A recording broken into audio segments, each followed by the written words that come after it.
Alabado sea el nombre de Jesucristo, nuestro Señor y Salvador, como dijo el hermano Pablo, el que nos amó y el que se entregó por nosotros en la cruz para librarnos de este presente siglo malo, dándonos los Espíritus Santos en nuestros corazones y haciéndonos, Señor, libres de toda condenación por la fe en Jesucristo. Queridos hermanos, saludo en el nombre de Jesús, amigos, parientes, vecinos, familiares, a todos aquellos que es muy largo para mencionarlos, incluso los que están en otro país también, los que me comparten este video. Muy agradecido al Señor. Yo tengo en este momento para leer un versículo cortito acá en el Evangelio de San Juan, en el capítulo 5, versículo 39. Vamos a ver qué importante es la lectura, hermano, y qué importante fue la lectura en el Antiguo Testamento, donde había leyes, ordenanzas, ritos y todas esas cosas. Capítulo 5 de San Juan, versículo 39. Jesús dijo, aparte de otras cosas, escudriñad las escrituras. ¿De qué escrituras se refería? O sea, los salmos, las profecías, porque la escritura, dice acá el versículo, escudriñad las escrituras, porque a vosotros os parece que en ellas tenéis la vida eterna, y ellas son las que dan testimonio de mí. Lógicamente no estaban las cartas apostólicas, no estaba escrito el Apocalipsis, no había nada de eso, los hechos de los apóstoles, nada de eso. Jesús estaba hablando de las escrituras de las profecías que hablaban acerca de él y daban testimonio de él. Eh, una de las cosas importantes para un cristiano hoy en día, hermano, es escudriñar la Biblia. Ustedes saben que hay una aplicación en el celular de la Biblia. Eh, bueno, es un poco complicado porque yo estoy acostumbrado como dice la vieja escuela, con la Biblia y la lectura y cosas que me quedan en la memoria y bueno, me hace muy bien. En cambio, el celular es bueno porque uno lo tiene también ya dispuesto ahí, pero tiene que estar ducho, tiene que estar rápido para encontrar los textos, los libros que necesita leerlo. Pero tenga cuidado de no apretar otros botones porque lo va a llevar por otro lado. Usted sabe que en un celular no solamente hay Biblia, hay de todo. Así que bueno, tenga mucho cuidado con eso. Pero mayormente yo le aconsejaría la Biblia, la palabra de Dios. Dice acá en 1 Timoteo, capítulo 4. Y ya esto lo dijo el apóstol Pablo, una carta personal a Tito, a Timoteo. Vamos a prestar atención a lo que le dijo. Dice, versículo 13, capítulo 4, verso 13, entre tanto que voy, ocúpate en la lectura, la exhortación y la enseñanza. No descuides, dice, el don que hay en ti, que te fue dado mediante profecía, con la imposición de las manos del presbiterio. Ocúpate en estas cosas, permanece en ellas, para que tu aprovechamiento sea manifiesto a todos. Ten cuidado de ti mismo y de la doctrina, persiste en ello, pues haciendo esto te salvarás a ti mismo y a los que te oyeren. Eso es lo que dice la Escritura. El apóstol Pablo, el consejo que le da a este joven hermano, un ministro de Dios, que estaba al frente de una obra que era necesario la Escritura. ¿Por qué es necesario leer? Porque cuando nosotros leemos, es necesario, hermano, estar tranquilo, con la mente despejada y, si es posible, libre de preocupaciones, de todas esas cosas, o sea, concentrarse en la escritura. Nosotros debemos ver, hermano, qué es lo que quiere decir en el principio de la carta, a quién está dirigida, qué problema había en la iglesia, por qué se refiere así el apóstol Pablo. Bueno, todas esas cosas, hacia dónde apunta la escritura, porque hay diferentes temas en la Biblia, muchos temas en la Biblia, y no podemos mezclar una cosa con la otra. Por ejemplo, en el Antiguo Testamento, yo estaba mirando con respecto a la primogenitura. La Escritura dice que Israel salió de la esclavitud después de 430 años. Y Dios, yo lo voy a ir leyendo de a poquito acá, en el libro de Éxodo, capítulo, dice ahí, capítulo 13, versículo 13. Éxodo capítulo 13, versículo 13 dice así. Mas todo primogénito, le dijo Dios a Israel, mas todo primogénito de asno redimirás con un cordero. Vaya prestando atención, porque la solución siempre en el Antiguo Testamento está en el cordero. Lo mismo, para alcanzar salvación está en Cristo. Cristo es el cordero del sacrificio, perfecto. Una sola vez lo hizo y lo hizo para siempre, no lo va a hacer dos veces. Eso ya fue hecho el sacrificio del Señor. Era el cordero perfecto del sacrificio en la Pascua. Ahora bien, dice, mas todo primogénito de asno redimirás con un cordero, y si no lo redimieres, quebrarás su cerviz, también redimirás al primogénito de tus hijos. Dice casi lo mismo acá en el libro de Éxodo 34:20. Vamos a leerlo. Cuando habla de las fiestas anuales, vamos a hacer notar de nuevo, esto es en el Antiguo Testamento. Entonces dice, capítulo 34, verso 19, voy a leer, todo primero nacido mío es, y de tu ganado, todo primogénito de vaca o de oveja que sea macho. Y verso 20 dice, pero redimirás con cordero el primogénito del asno, y si no lo redimieres, quebrarás su cerviz. Redimirás todo primogénito de tus hijos, ninguno se presentará, bueno, etcétera, etcétera. O sea, ¿por qué Dios no aceptaba el primogénito del asno? ¿Por qué? No estoy hablando de la mula, porque la mula es una mistura del burro y el almanjo gorizo y todas esas cosas. Pero el burro, ¿por qué Dios no lo aceptaba? ¿Por qué no lo quería? ¿Por qué el primogénito de la vaca o del buey, etcétera, etcétera? ¿Y por qué de este animal que para nosotros a simple vista puede ser un animal inocente? ¿Qué culpa tiene? ¿Por qué Dios no lo acepta? Bueno, si uno lo pone a analizar a este animal, es un animal, hermano, un animal de carga. Y ya nos hablaría que de la carga del pecado que uno lleva siempre, porque imagínese, un burro era cargar y cargar toda la vida. Bueno, no tiene un tiempo libre. Aparte que es un animal que está capacitado para andar, hermano, en lugares pedregales y todas esas cosas, lo que el caballo no lo puede hacer, lo hace perfectamente este animal. Y también tenemos en el Evangelio de Mateo, de otro Evangelio, un relato que Jesús le dice a uno de sus discípulos que vaya ahí a la ciudad y que va a encontrar atado un pollino. Y le dice, hijo de un asno, un pollino, desatalo y traelo. No lo voy a leer porque, bueno, pero está escrito en la Biblia. Usted búsquelo que lo va a encontrar. Entonces fue allá. Y cuando estaba desatando el pollino, Jesús le dijo, y si sale el dueño y te pregunta, ¿qué está haciendo? ¿Por qué lo desata? Tenés que decirle, el Señor lo necesita. Y nada más que eso. Y fue así.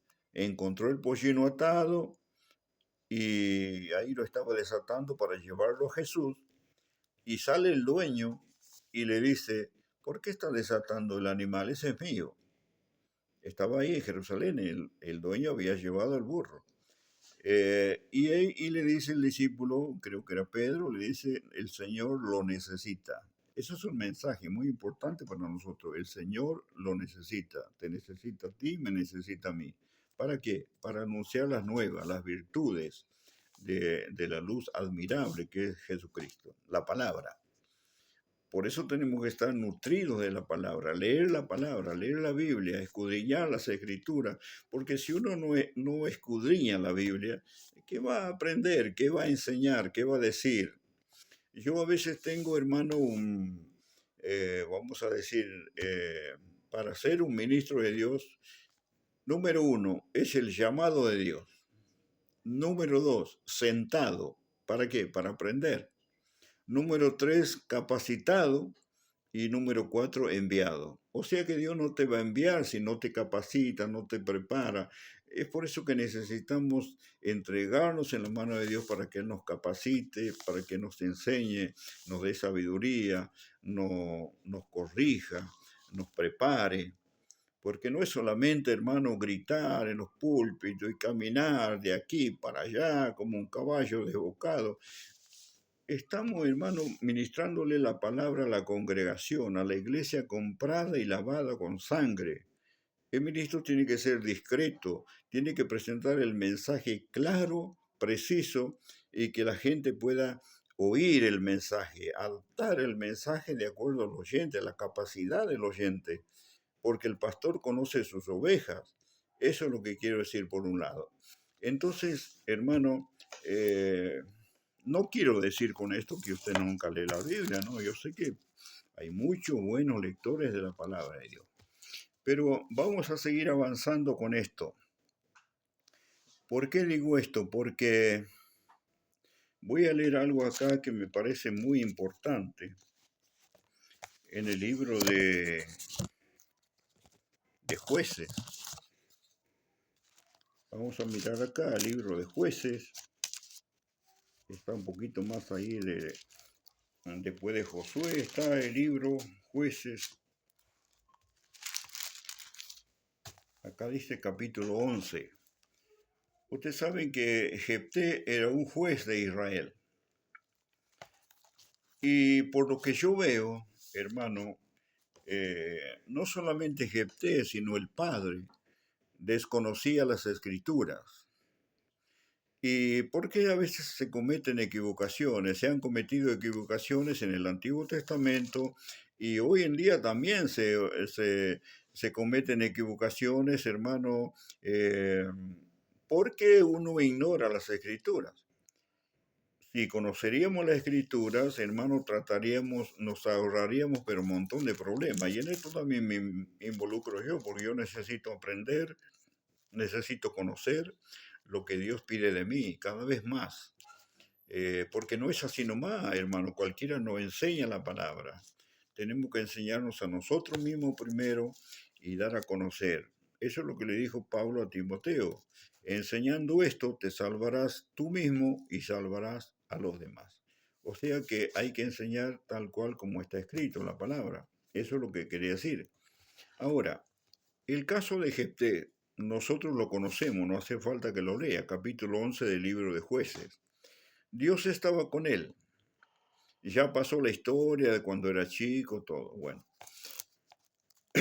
entonces el padre, cuando sus hermanos lo echaron a él de la familia, cuando lo corrieron, el padre, por lo que yo veo, no conocía las escrituras, o no era un lector de la ley, de las ordenanzas, de las leyes, porque están muchas ordenanzas, hermano, con respecto a los votos, hay leyes con respecto a los esclavos, hay leyes distintas clases de leyes, hermano, y muchas hoy en día, muchas han sido sacadas de la Biblia. Las leyes que hay aquí en la República Argentina han sido sacadas de la Biblia. Ahora, en el capítulo 11 de acá de Jueces, yo voy a leer un versículo, el versículo 30, para ir acortando. Dice acá, y Jefté hizo voto a Jehová. Es una promesa, un voto, diciendo, si entregares a los amonitas en mis manos, cualquiera que saliere a las puertas de mi casa a recibirme, cuando regrese victorioso de los amonitas, será de Jehová, y lo ofreceré en holocausto. Eso es lo que dice la Reina Valera. Habría que ver en otros escritos más antiguos, a ver qué es lo que dice con esto respecto, y lo ofreceré en holocausto. Claro, lo primero que se le viene a la mente a uno es, la quemó, la sacrificó y vaya a saber, la descuartizó, qué es lo que hizo. Bueno, yo quiero decirle una cosa, Dios en el Antiguo Testamento no le pide eso al hebreo, no le pide eso, bajo ningún punto de vista. Le da la solución. Para Jefté estaba la solución en el Cordero. Él podía redimir la promesa que le hizo a su hija, o sea, anularla con un Cordero y pagar el precio. Y si no podía llevar al Cordero, tenía que llevar alrededor de un dinero, no sé cuántos ciclos de plata, y pagar, y se quedaba cancelada la promesa, o sea, anulada la promesa. Pero la falta del conocimiento de Jefté hizo lo que hizo. No es como muchos dicen, no, la tuvo que sacrificar, pobre mujer. No, no es así. ¿Por qué? Porque el último versículo, el versículo 39, ella le dice, bueno, papá, si le has prometido a Dios, déjame primero que vaya, que llore mi virginidad con mis amigas, etcétera, etcétera. Usted léalo todo el capítulo y va a entender. Pero el versículo 39 te revela una cosa importante. Dice, pasados los 2 meses volvió a su padre, quien hizo de ella conforme al voto que había hecho, y dice, y ella nunca conoció varón. Eso era el sacrificio. Se quedó sola para toda la vida. La escritura dice, la revela el Espíritu, dice, nunca conoció varón. No dice que la mató, no dice que la sacrificó, no dice que no dice nada de eso, que la sacrificó en fuego, no dice nada de eso. Dice que ella quedó soltera para toda su vida. Y así, hermano, cumplió ese voto.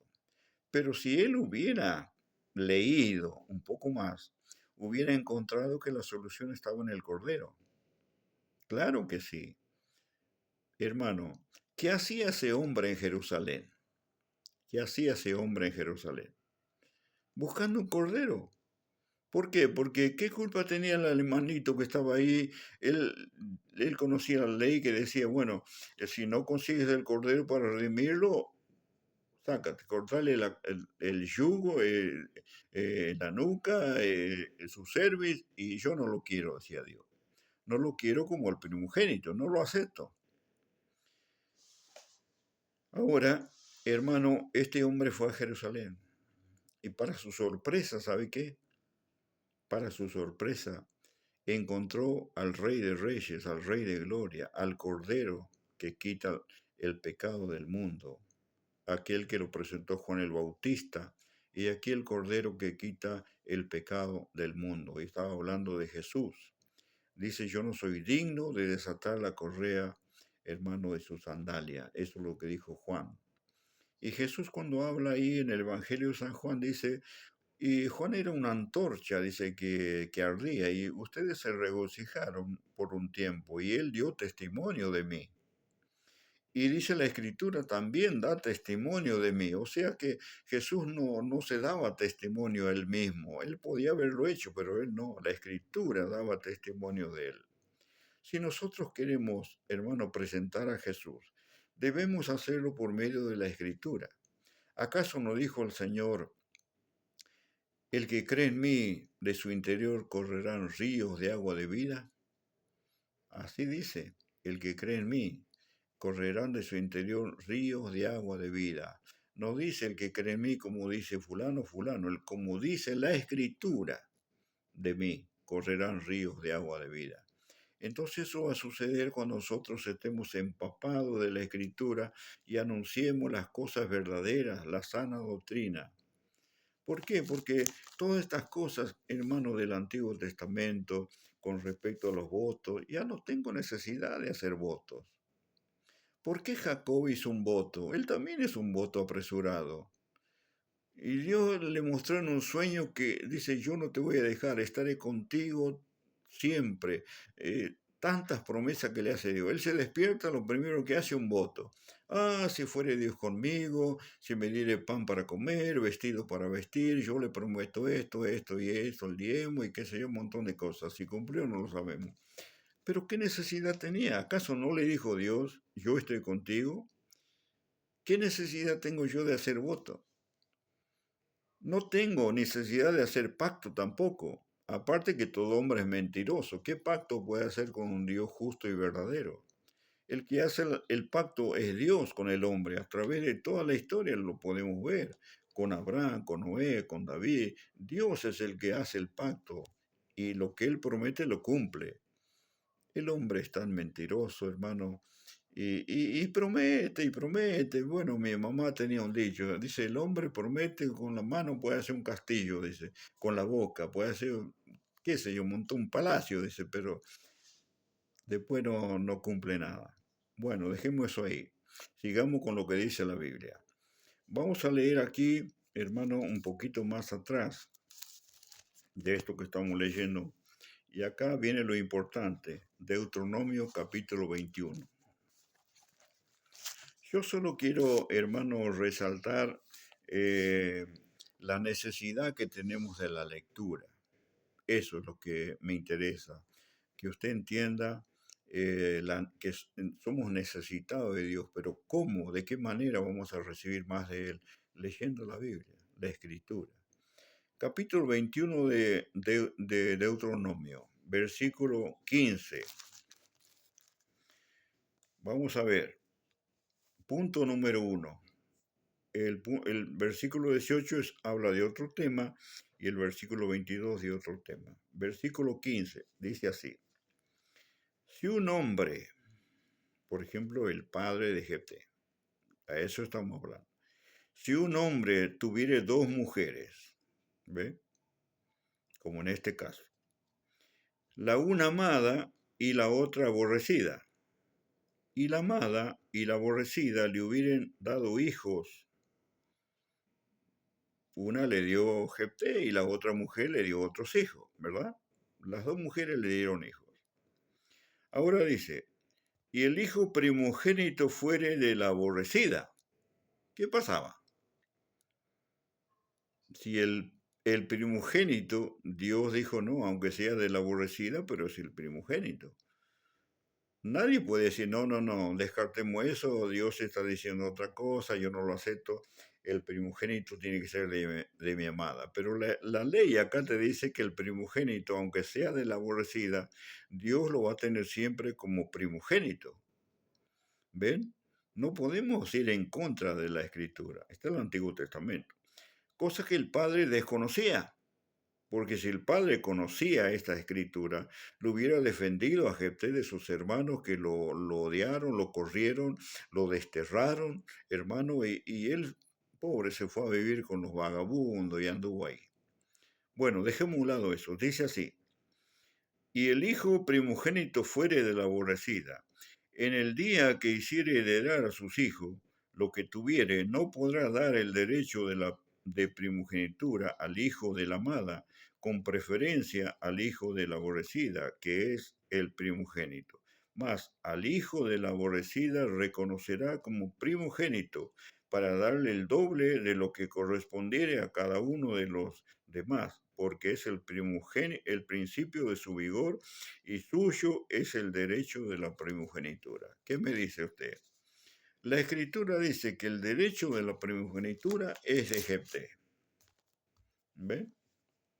Posiblemente los hermanos sabían esta ley. Entonces no quisieron revelar a nadie, lo tenían encubierta, dicen, no, vamos a echarlo porque este no va a heredar nada con nosotros acá. Este sabemos de dónde es, un bastardo, y lo expulsaron, hermano.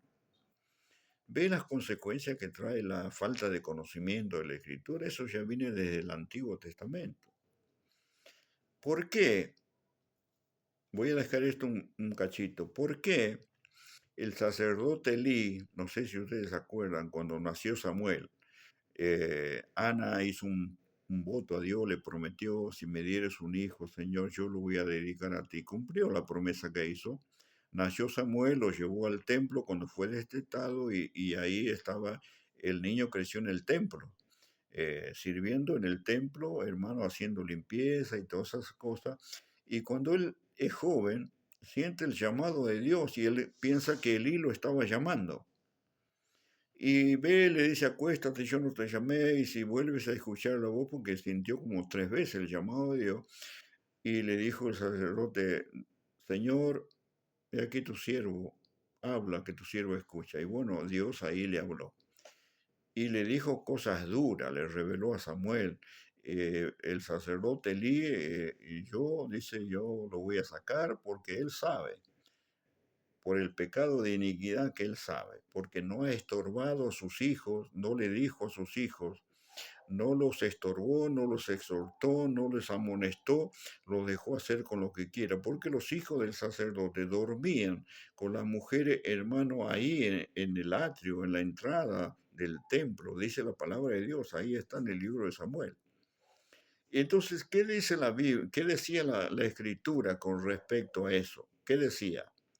La escritura decía, le voy a dar la solución aquí, versículo 18, estamos ahí en la misma línea, del capítulo 21 de Deuteronomio, versículo 18. Si alguno tuviera un hijo contumaz y rebelde que no obedeciera a la voz de su padre ni a la voz de su madre, habiéndole castigado no les obedeciere, entonces lo tomarán su padre y su madre y lo sacarán ante los ancianos de su ciudad y a la puerta del lugar donde viva y dirán a los ancianos de la ciudad, este nuestro hijo es contumaz y rebelde, no obedece a nuestra voz, es glotón y borracho, entonces todos los hombres de su ciudad lo apedrearán, morirá, así quitará el mal del medio de ti, y todo Israel oirá y temerá. ¿Ven? En este mismo pasaje están tres cosas muy importantes. La primogenitura que revela la escritura acá, que le pertenecía a Jefté, el padre ignoraba todas esas cosas. Hermano, por eso pasó lo que pasó. Si no lo hubiera defendido, le hubiera dicho, muchachos, no sean tan duros, Jefté es el primogénito. Aunque no tiene nada que ver de quién lo trajo al mundo, quién lo dio, eso ya es otra cosa. Pero la primogenitura es de él. Pero no lo hizo, porque desconocía la escritura. ¿Ven? Desconocer la escritura es malo, hermano. Que Dios nos ayude. La palabra dice que el que no tiene sabiduría, demándele a Dios, dice que Él le va a dar. No es que Dios, hermano, Dios es tan bueno que le va a dar, lo va a capacitar, lo va a preparar, como lo hizo con Samuel. Y Samuel cuando creció, hermano, porque él le reveló todo al sacerdote. Y el sacerdote, bueno, no sé por qué, nunca exhortó a sus hijos, lo dejó hacer lo que quiera, nunca le llamó la atención, lo podría haber llamado la atención, pero cuando él recibe la noticia en la batalla que sus hijos murieron, dice que cayó, se desnucó y murió. Así murió el sacerdote Elí. Entonces ocupa el cargo como profeta, como juez, vamos a decir así, el último juez de Israel, Samuel, un fiel profeta al Señor, el profeta Samuel. De chiquito empezó a profetizar. ¿Y cómo será que Samuelito se quedó dormido, hermano, cuando siente el llamado al ministerio profético? La escritura dice que él estaba ahí en el santuario. Y prestemos atención a esto. Dice que se quedó dormido donde estaba el arca del pacto. Le dice algo esto.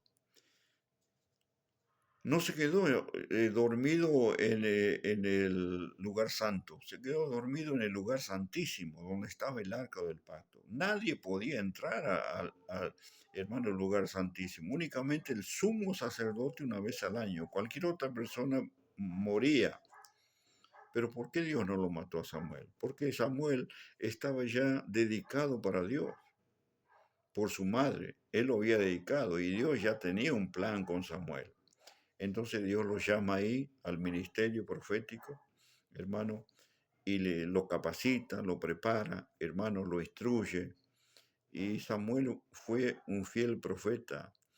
Todo Israel lo reconoció como profeta de Dios, todo Israel. Ahora, pasaron el tiempo y los hijos cuando él se hizo viejo, él puso a sus hijos también ahí por jueces, pero todo Israel dice, no, Samuel, tus hijos no son igual a vos, aman el soborno y no sé qué cosa más, no andan en la justicia como andas vos, así que mejor levantanos un rey. No, si el Todopoderoso es el rey, no, queremos un rey como tienen todas las naciones. Y bueno, ahí empezó la decadencia de Israel. cuando le levanta a Saúl.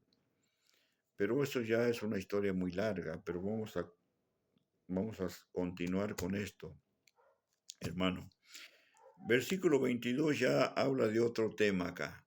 Mire, mire qué importante que es esto. Si alguno hubiere cometido algún crimen digno de muerte, porque a Jesús lo mataron como un criminal, como si fuera digno de muerte, y lo hicieran morir y lo colgareis en un madero, no dejaréis que su cuerpo pase la noche sobre el madero, sin falta lo enterrarás el mismo día, porque maldito por Dios es el colgado, y no contaminarás tu tierra que Jehová tu Dios te da por heredad. Bueno, esto es lo que menciona el apóstol Pablo en la carta a los Gálatas, que Jesús por nosotros se hizo maldición, por nosotros. Mire hasta dónde llegó el amor de Dios para morir como un maldito, como un criminal. Hermano, él no tuvo un abogado que lo defienda. Todos, hermanos, lo acusaron. El verdadero amor de Dios, hermano, ¿sabe dónde está? En la cruz del Calvario. Ahí se demuestra el verdadero amor de Dios. O sea que, como yo digo siempre, no lo mataron los romanos ni los judíos, no lo mataron nadie. Él entregó su vida. Él entregó su vida según el Evangelio de San Juan. Él entregó su vida. Él dijo, tengo poder para poner mi vida y tengo poder para volverla a tomar. Por eso Él puede dar vida eterna. Nadie puede dar vida eterna, hermano, si no lo tiene. Él es la vida eterna. Él es eterno, el eterno Dios manifestado en carne, glorioso Jesús. Él falta cumplir varias funciones todavía. Él sí cumplió el acto del rescate, de la redención.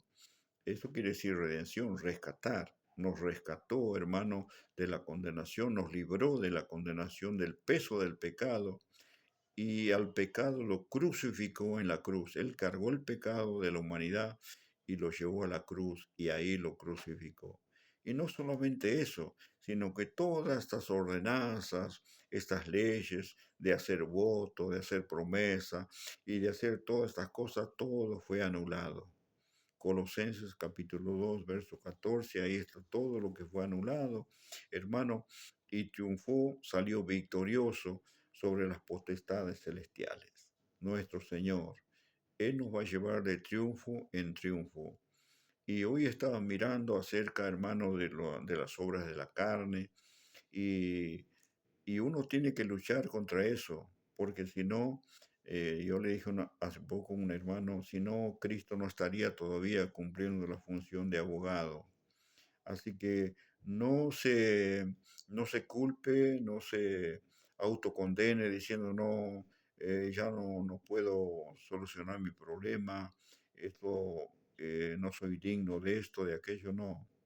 Tenemos un abogado, vayamos a él y Él nos comprende, Él nos va a ayudar y hagamos un borrón y cuenta nueva, pongámonos a cuenta con el Señor, porque Él todavía no está como juez.